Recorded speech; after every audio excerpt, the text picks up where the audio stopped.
Hey everybody, welcome to Hills and Gills.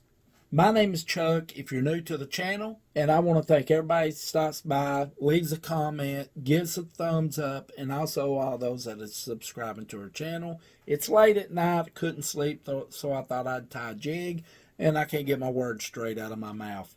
But anyway, we've been tying some of our favorite jig patterns from brim up to striper and muskie, and we're going to be bringing some flies to the channel as well. And tonight we are going to be tying a little creature jig in a 16 ounce, super simple tie. It's a one hackle feather top jig. It is excellent for brim, crappie, and it is a killer also for those trout if you fish like streams and rivers for them.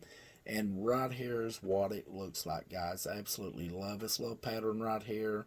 It gets the job done. And like I said again, one hackle feather. Super simple to tie, but very effective when you're out there fishing. So let's tie up the little creature jig. Hey, let's get ready to tie up the little creature jig right here. And we'll start out with the jig head itself. This is a 16th ounce. And I actually picked these up at Walmart. I didn't pour these.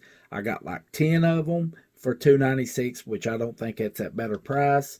And I hit it with some 412 NLA colors. You get it with a sticker right here. This is a black.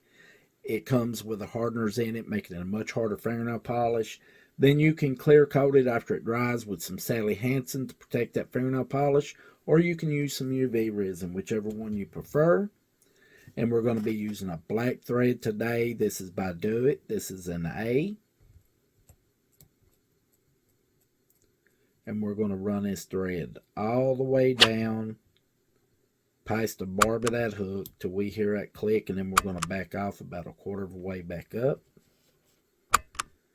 And all we're going to be adding to this tie right here today is one hackle feather. If you don't have no brown, you can go with a black. Black work great.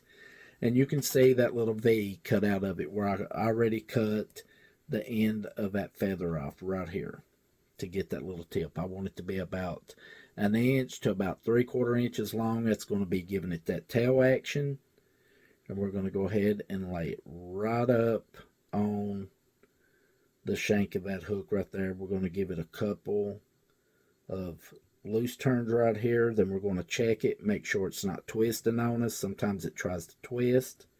That looks pretty good right there. And then we're just going to go ahead and we're just going to tighten it down and then work our way right back up to the back of the jig head right here. Okay, we got our tail on. Next, we're going to use the rest of this hackle feather right here. And you can see right down here where it starts getting real thick and stuff, we just want to go ahead and we just want to strip that off, exposing that stem right there. So we're just going to pull a little bit more off till we get down to the softer part of that stem, more flexible. And then we're just going to go ahead and snip it and leave about that much of the stem sticking out.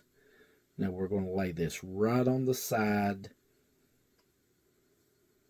of the jig, right up against the back of that jig head.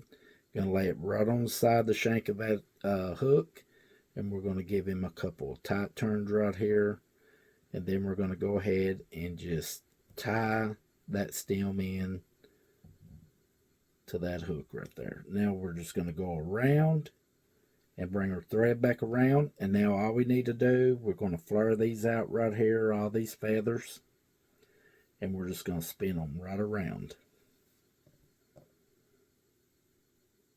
the hook. We're just going to keep spinning it a good nice tight route. Keep flaring them out where we'll get a good spiky look out of this hackle feathers.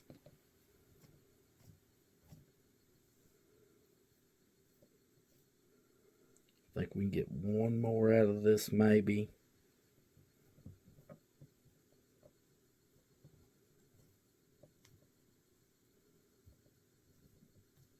Yeah, that looks real good right there. And then we're just going to run some tight routes right down, tying that hackle feather in, and then right back up to the back of the jig head. Now we can go ahead and cut this excess that is, of that hackle feather off and dispose of it. Can't talk tonight. And now here comes the fun part. We're just going to lay all these feathers back. And if you get any strays that you can't catch in your fingers, that's fine. You can trim them off when you want to get that collar built up and get these feathers laid back. Now you don't want them to lay all the way back on the jig itself, on the shank of the hook. You want to let them flare out. So I got them pretty much caught up. I may have a stray or two, but I'll cut those. And we start building that collar with some nice tight wraps going down on those hackle feathers there. I'll go down a part of the way, then I'll just let them flare out, just like so. Check them out there. And if I need to bring it back a little bit more, I can always pull them back and then give it a couple more turns. And then back up toward the jig head there. It should be pretty good. That looks good right there. All we're doing is just making a nice little buggy type jig. Now I'm going to just build that collar up. And on a little small jig like this, like a crappie jig, brown, white bass, and so on, we just need to do 5 turns. So we'll do 5 on it, 5 or 6. Then we're going to come right up, wrap it around our finger, set it in real good, don't break your thread off, and then we'll just clip it. And if we got any kind of strays right there, you could actually leave them on if you want to. That'll give it a little bit of character. But that looks good. Now all we need to do next, I like using Loctite super glue on my collars. You can use Sally Hansen. I've used it before, it works great. But I'm pretty fond of the good old Loctite super glue. It gives it a nice shiny look to it when it once dries. And you don't have to worry about that collar coming loose at all. So I'm just going to go right around, all around that thread, locking all that in with that super glue. Well guys, there you go.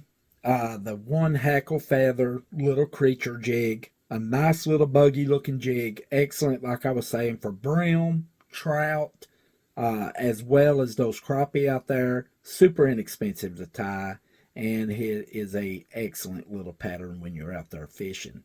If you like this video, guys, hope you give us a thumbs up. If you're new, subscribe to our channel. We'd appreciate that. Also follow us over on Facebook and Instagram, and don't forget to check the playlist out down below, guys.